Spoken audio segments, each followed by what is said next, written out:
Right guys, how's it going? This is still the Powerplay beta. Today I'm going to show you the Imperial Courier. There's been a lot of people complaining about it on the forums. I'm not very happy about it. And they're all wrong because it is an awesome ship. However, I'm just going to let you see that for yourself. I can't do it here though, of course, because I'm in Trevithick Dock. I wanted to do something a little bit different this episode rather than go to the resource site. However, it's really buggy. I've been taking missions and they're all buggy as hell, and I keep getting bounties and dormant and stuff. The patch is not ready for release. It's not going to be released for, I would say, another 3 weeks to a month earliest, yeah? So you're going to be disappointed hearing that, I know.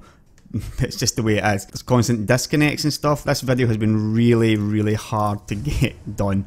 This is actually about my 4th attempt at doing it, simply because of bugs and stuff like that. So I'm going to fly out to Dalton Gateway, buy myself a courier, and I'm just going to have to head into the resource site again. You're going to be impressed by how it flies. And there's one or two tricks. I think people aren't really understanding the ship too well, especially the outfitting of it. But it's actually pretty simple. Docking successful. Engines disengaged. Right, so here it is, the Imperial Courier. The Imperial Courier is a quintessential Imperial ship. It epitomises elegance of form, while packing a good punch. Officially, the class is used to provide transport for officials that don't warrant the use of a cutter or interdictor. However, its flexibility means that it fills many roles within the Imperial Navy and prominent citizens. That's really bad grammar. Now, what really matters is all this stuff, yeah? Top speed 280, boost speed of 380. Now, the Diamondback had a boost speed of about 384. The way I set this one up, it doesn't go an awful lot higher. This is not a ship that you're probably going to get above 400 meters per second, simply because of the additional compartments and stuff. It's got a really bad jump range. The Imperial Courier always had a bad jump range in like the previous games as well. You generally find it's got a very small drive. Shields at 230. That is absolutely awesome for a ship of this size. I mean, even the Vulture's up about 290, yeah? But it's a bigger ship. Armour, not really bothered about too much. It will save your life sometimes though. A very small hull mass, 35 tons. That's what, an Eagle? We've got a 35 ton hull mass, I think. It's got 4 utility mounts and 3 medium hardpoints. Very interesting. It's only got 2 size 3 internal compartments, so you can only really fit a size 3 shield onto it. If you could fit a bigger shield than a size 3, it would be really overpowered. Right, so that's all that really matters.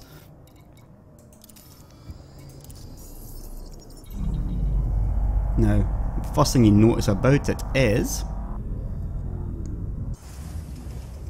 the absolutely awesome look out of the cockpit. You've got this kind of semicircle and circular type thing. It looks absolutely awesome, I think. Now let's have a look inside. Very luxurious, very Empire type. It's everything you'd expect of a kind of courier, yeah. Yeah, it's really nice. If you like that look. Right, we'll do a quick look on the outside now as well. Alright, so that's what she looks like from the side. She's pretty smart. It's got a kind of beak look to it at the front though. Some people will like it, some people won't. At first I thought, I really don't like the look of this, but it kind of grows on me. Yeah, it's actually not bad. You can tell it's not a big ship though, yeah? It is. It's a pretty small ship. Now this is where the hard points go, and this part opens up, but you'll see that later. And there's one right underneath it as well, which is not fantastically placed, but we'll talk about that in outfitting. But yeah, that's the look of it. Pretty smart at the back as well. Very distinctive look, yeah. Yeah, it's like most of the ships in Elite. You're either going to love it or you're going to hate it. Yeah, I actually really like it now. I didn't like it before, but I do like it now. I don't know if it's because I've flown it. Right, let's get into outfitting. I'm going to ditch these pulse lasers. As you can see, lasers open up here. It's really pretty smart. Right, now, like the Diamondback, you're going to have no issues at all with power on this ship. I'm just going to sell off everything first of all. Now, as you can see, you do actually have a lot more compartments. You've got 2 more compartments, but they're not quite as big. It gives you more options. We're going to go with A's normally, where you'd go with an A, yeah, like power plant, of course. Thrusters as well. Now thrusters can only go up to A3, so that's like the same kind of thrusters as is on an Eagle, yeah. Frame shift drive's only a 3 as well, so again that's the same. It looks okay right now at 23. I think that's not bad actually, that's pretty good, but it's just going to go down and down and down. This is quite interesting, having the life support only a 1. Again, I believe that's the same as the Eagle again, yeah. We're going to go with a D there. Power distributor's going to be an A, and sensors are going to be Ds. I would really like to go with better sensors, I think, sometimes, but I mean, who would ever go with 0.7 power on a sensor? Do they need to nerf these values a lot? Anyway, Ds. Right, first up then, an A3 shield. That's a no-brainer. And now, normally I would go with a shield cell bank here as well. You know that an A3 shield cell bank can normally fill an A3 shield depending on how good the shields are. The base shields on this ship are already very good, the shield value, yeah, so an A3 probably isn't going to fill it, and that's as good as you can fit. From my testing, I basically came to the conclusion that a shield cell bank on this is pretty much a waste. And I know that you can micromanage it as well, whereas you switch off your weapons in order to power your shield cell bank. It just gets you into trouble, it's micromanagement hell. I'm just going to skip it. Now, you've got 4 utility mounts, and as you know, I normally go with a chaff launcher and a kill warrant scanner. The thing about this is, right, it really sort of depends on what you're going to do with the ship itself. If you've got plenty of money, do you really need a kill warrant scanner anymore? I mean, that's the thing. If you're just going to go out there for some PvP in this ship, are you really going to bother with a kill warrant scanner? I don't know. It's one of those things that doesn't actually make your ship better, yeah? Now, on the other hand, shield boosters do make your ship better, and it is an awful lot. There is 20% more in each of these. That's 20% of already very good shields, and you can fit 4 of them into it, making 80%. Now, I think I've been going with 3. Right, so this is where it gets a little bit more difficult. Now, let's just look at the hard points though. On these 2 outside ones, I'm going to go with beam lasers. I've tested them out and pretty good. You've seen me using the pulse lasers a lot, you must be a bit bored of that, so that was another reason why I decided, yeah, go with the gimbaled beams on either side. Now, underneath's a bit more difficult. You're either going to go with a cannon or a multi-cannon. It does suffer from that placement, again, being sort of so far underneath it, you've got to really tilt your nose up before you can fire it, yeah. So I think I'm just going to go with a cannon. Again, we'll go with the D2, the gimbaled cannon. Still plenty of power left, yeah.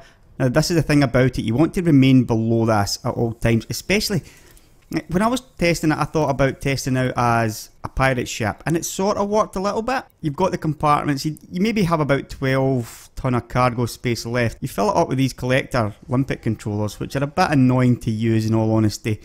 And also, obviously, the hatch breaker. It does work, yeah, but then you've got to flip open your cargo hatch, stuff like that, so you can't really get away with the cargo hatch trick for the power, yeah. You just try and keep these numbers deployed and retracted below the 15.6, and you'll get more fun with this ship, regardless of what you're going to do with it, yeah. Maybe I'll stick in an interdictor into it just in case I see something. So let's stick in the D1, because it's got the least mass. Now, I'm not going to bother, like I said, I'm not going to bother with the shield cell bank. It simply will never fill or get even close to filling these shields, yeah. There's no way, it's not even going to make a dent in it. It's pretty pointless, you're just adding mass to the ship. So we'll just fill this up with cargo racks right now. Now you may as well do that, yeah, because they've got no mass on them whatsoever. You could probably go with an 8 and 2 4s. That's not too bad. I mean, you could theoretically get 20 into it, yeah. Depending on whether or not you want to use the limpet controller or not. It's a bit fiddly in all honesty. If you just shoot them up, they're going to drop cargo as well quite often. So I'm going to show you the limpet stuff in a proper piracy video eventually again anyway. So I'm not going to get distracted with that in this one. Right, so your final utility, I guess you can go with anything you want really. You can go with another shield booster in there. You can go with a chaff launcher if that's what you want. But yeah, I mean 4 shield boosters. Okay, the bottom one's just a D spec, but it's still another 5%, yeah? Right, so let's head out like this. You may consider going with the alloys. They do help, yeah, there's no question. If you go with one of these ones, the mirrored surface ones, when you're getting shot at by lasers once your shields go down, it's going to save you, yeah? Right, as you can see, I've got absolutely no problems whatsoever with power. I'm below the 100%. Get my fire groups, we're going to put the cannon to 2, interdictor to 1. Right, so let's just fly out and find something to fight. Engines engaged. Now, the first thing I noticed about this ship was it handles differently. It's not the same. as something like the Eagle or the Vulture. It's not the same as a Diamondback. It's got a kind of drift to it or something. Very strange feeling at first, but you quickly get used to it. And it's actually pretty good. It's way more nimble than you think it is to start with. I can't quite nail it. I don't know why, what it is. You can see my top speed's almost 400, yeah? So that's not bad. Almost reaching 400. Probably get over it with a double boost. 400 with a double boost, yeah? I mean, that is actually pretty fast. The big thing though is the shields. The shields on this are just ridiculously good, and you will see it in this video. Yep, the handling, especially when you get into the blue zone, it's way more nimble than you think it is. You're going to be using flight assist off a lot though, especially when you pitch, yeah? It really helps with a ship like this. As you can see, my jump range is 16.5 light years. It's not awesome, but it's not awful either, yeah? Right, now the last thing I want to say is keep an eye on my heat level. I think the ship's bugged or something. If you get too close to a star, you are going to burn up. Look at my heat, yeah? It goes up really quickly. You've got to get out of it really fast. The first time I tried to fuel scoop, I hit 150%. You can't get too close to a star. It must just be a bug. So, be aware of that. I tried to find icy rings as much as I can, but very rarely find them with resource sites. Let's hope this one has. Has anybody ever seen a resource site in rings? In ice rings, sorry. I don't remember ever seeing one. The Galaxy servers will be coming down in around 15 minutes to apply an update, okay. But what I'm going to do is I'm going to have a jump into these rings.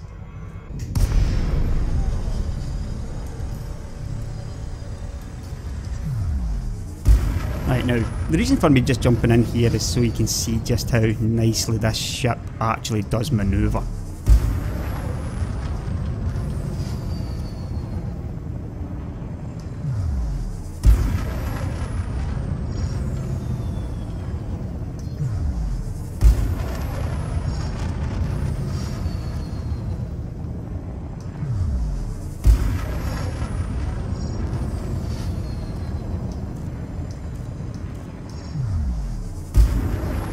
Yeah, not bad really, is it?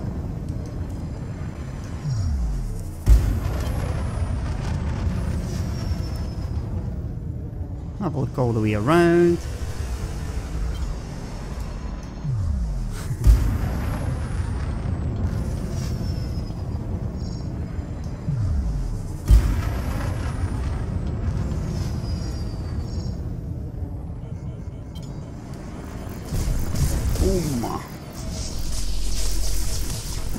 Now, you see how good the shields are as well, yeah?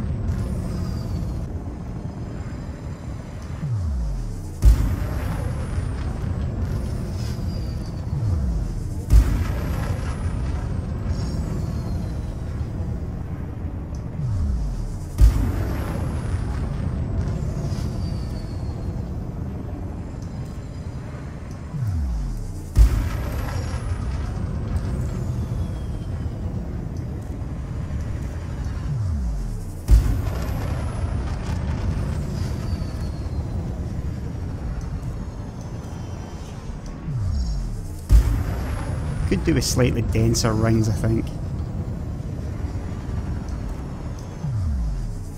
Yeah, it's not like anything like an asp or something like that, yeah. The turning on this is absolutely fine, it's good in fact. Well, let's try and find some action.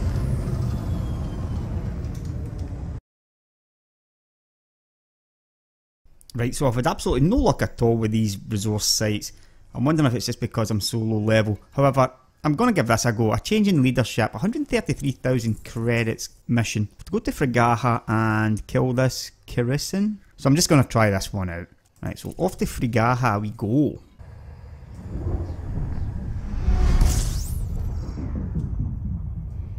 Now, I'm going to guess that we're looking for a signal source of some description, yeah?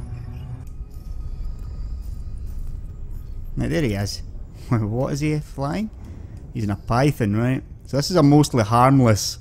He is only mostly harmless, I guess, yeah. But I'm only mostly harmless as well, supposedly. Now, where is he going?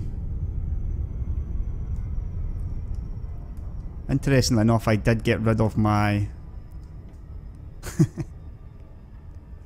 my frame shift drive. Interdictor, yeah. But these things are so bugged anyway. I'm going to jump into this unidentified signal source, yeah. This is a new thing, yeah. You can put your points into your systems and get your shields healed while you're super cruising. Pretty important for a ship like this especially. Right, Federal dropship, but he's outside again. I can't actually interdict him because I don't have the interdictor. I may have to get another interdictor. It never ends. This has just been a farcical episode. Landing gear deployed.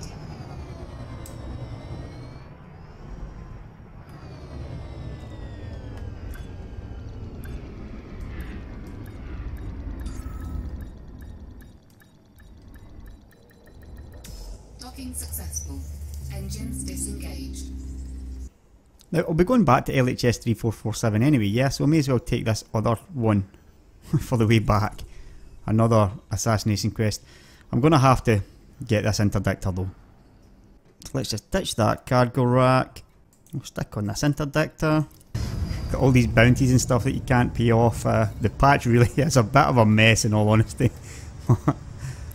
Right, so I'm still looking for this kerosene.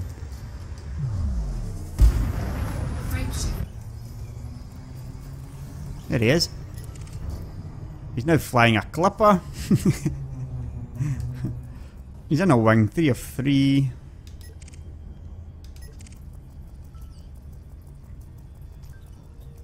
Right, so we've got a Viper who is a master, a vulture expert. And this kerosene guy. You see what I mean about this not really being something a mostly harmless pilot would be able to do? I don't think I'm going to be good enough, but I'm going to give it a go. Looks like I'm probably going to have to just try and nuke this guy down and try and avoid the Vulture and Viper as much as possible.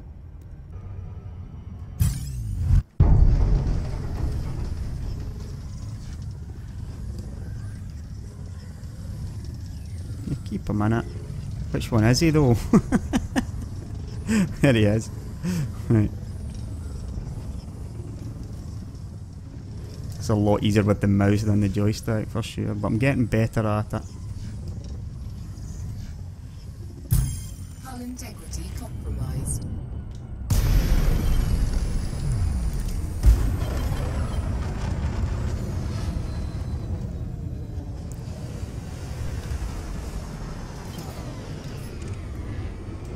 Right, so let's get his power plant targeted.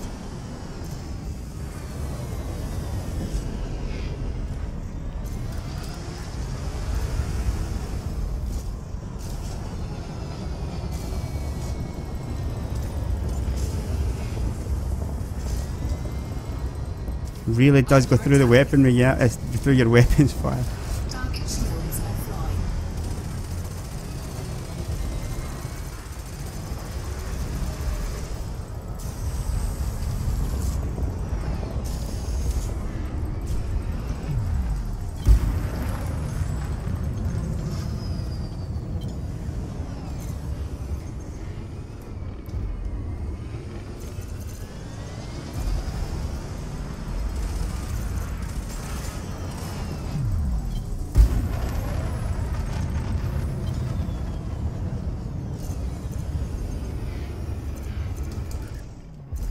Getting back to Fort Paps.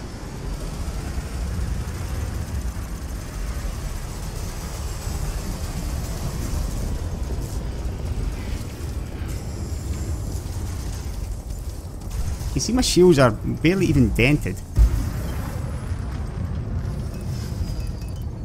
Put 4 Paps into them just to get the systems built up again.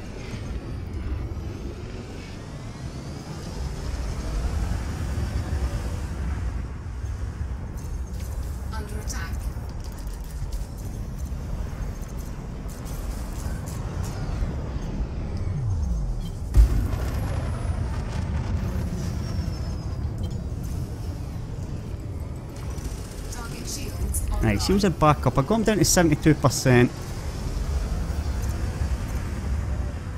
Just again, just struggling that little bit with the weapons fire. Target shields offline.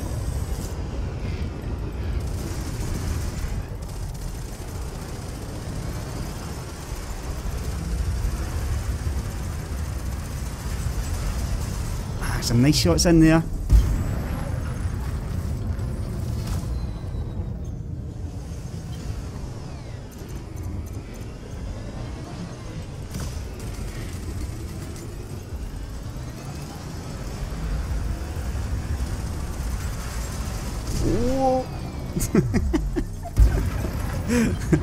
I saw that coming in slow motion as well, but I just couldn't react fast enough. got his platinum down to... His hull's actually at 39 now, so I'm probably better off just firing in at his hull.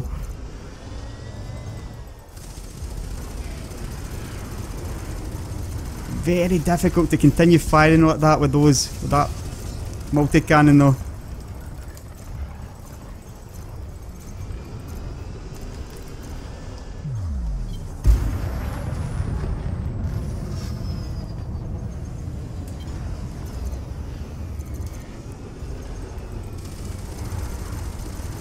Yeah, you've got to just keep edging upwards. Very difficult though.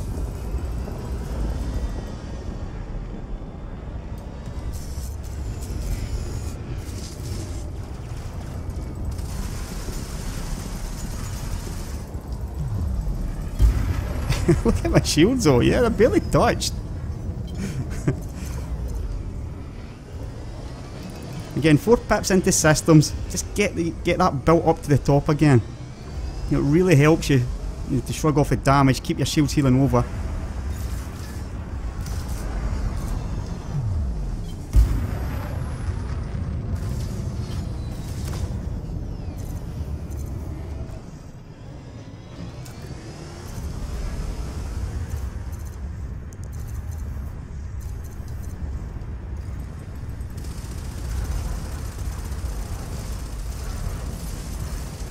Good hits in there.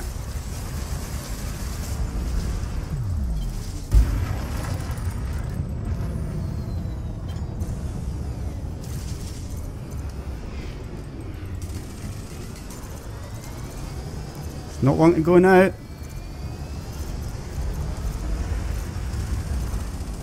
We're gonna. Target destroyed. Permanently remove. Mission updated. Now let's see what happens up the top left. I'm guessing one of them's going to break off. Under attack. They're still attacking me.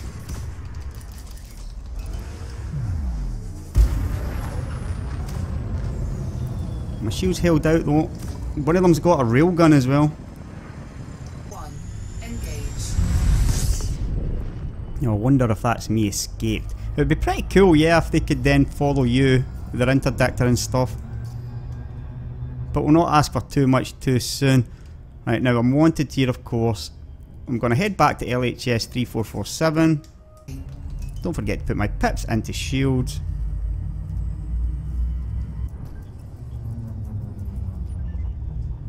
Right, so here's my next mission target, Dan Hoffman. He seems to be trying to interdict me, apparently.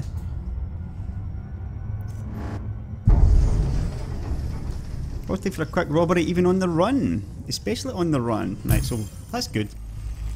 This guy's wanted, so I'm not going to get a bounty at least.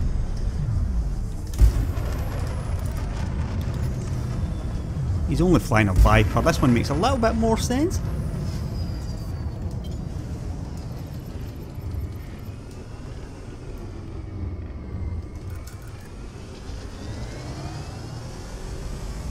Scan detected.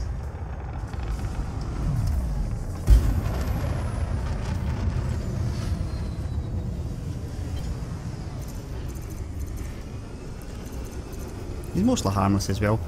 But you can definitely see how much better they fly.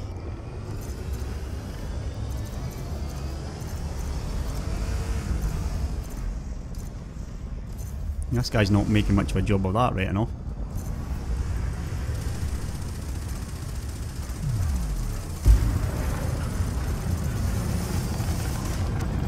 There he goes. Target destroyed. Now that's maybe a bit more like it for what I would expect a mostly harmless target to be. Yeah, an 86,000 reward for that Viper. It sort of makes sense now though anyway though, because the money has inflated pretty massively because of the resource site farming and stuff like that. So yeah, even though it's very easy money, everything in the game's pretty easy money now, isn't it? This guy wasn't that easy money in all honesty though. 133,000 for a Clipper with a Viper and Vulture escort. Pretty sure this should have been maybe master level or even higher. It would have been pretty easy in a ship like a Vulture, I guess, because you just have blown away the Clipper, yeah, but mostly harmless people could be flying around in Sidewinders trying to take on this mission. And they end up fighting a Clipper with a Vulture and Viper escort. Yeah. I did say at the start it's going to be a while, yeah, and it is a bit of a mess, yeah. The whole patch is a mess. Still a lot of fun, obviously, and the ships are really nice, but yeah, they've got a lot of fixing to do. You know, strangely, I'm still mostly harmless. I would have thought after taking out that Clipper I would have moved up, but not quite. They also added another new patch today, and there is now no longer any self-destruct, so I don't know what's going on with that.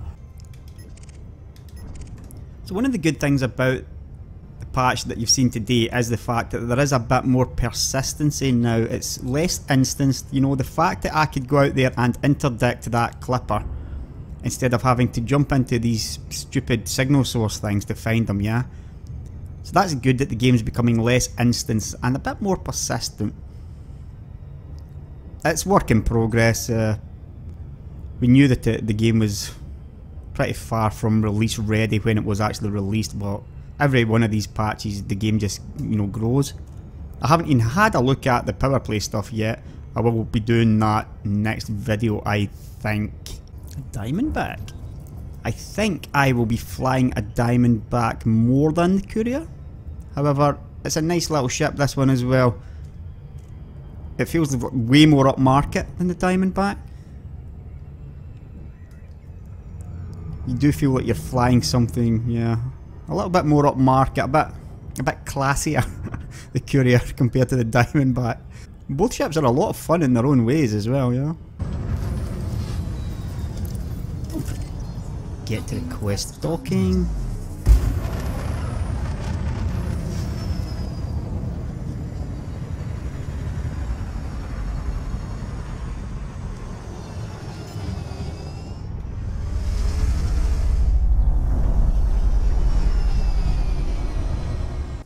Right, so 134,000.